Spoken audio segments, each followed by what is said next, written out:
A somber show of support 1 year after an unthinkable tragedy. Torontonians gathering tonight to honor the 49 people massacred inside a gay nightclub in Orlando.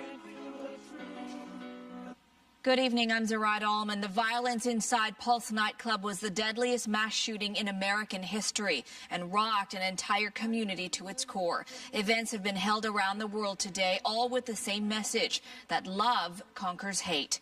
CTV's Sean Leathong is live in the Village tonight. Sean, that sentiment is also being made clear in our city tonight.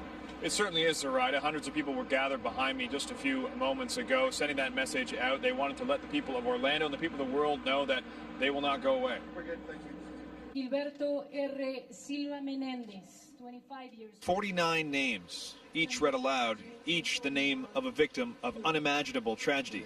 It really meant something different to me. Gary Hornkamp is an American living in Toronto.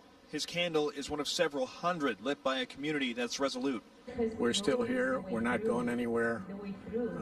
We're not going to let any attack, that one or any other, put us down and keep us down. Not going anywhere, but also cannot forget. I don't know. It's still it feels the same. It still hurts the same. Even though it's a year later. On June 12, 2016, a gunman entered Pulse nightclub in Orlando, Florida, and killed 49 people. It was the largest act of terror in the U.S. since September 11th. Today, family members were among those to honor the victims in Orlando. In Toronto, Cameron Carr sits by a flag that he laid out to collect signatures in solidarity. Every time I look at those 49 pictures, I feel like I knew some of them somehow because they remind me of people in my life. He did the same thing last year and sent the flag down to Orlando, where it now hangs at the memorial.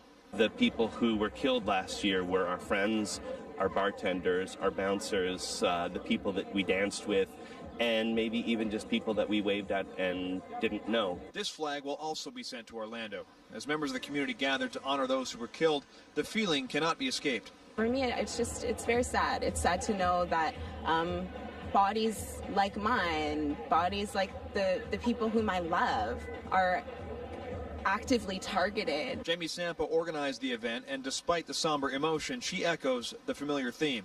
We're still here, and we will not be erased. And the hundreds who attended tonight are just one example.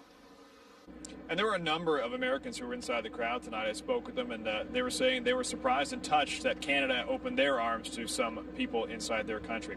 Reporting live from Church Street, I'm Sean Leathong. Zoraida, send it back to you. Thank you, Sean.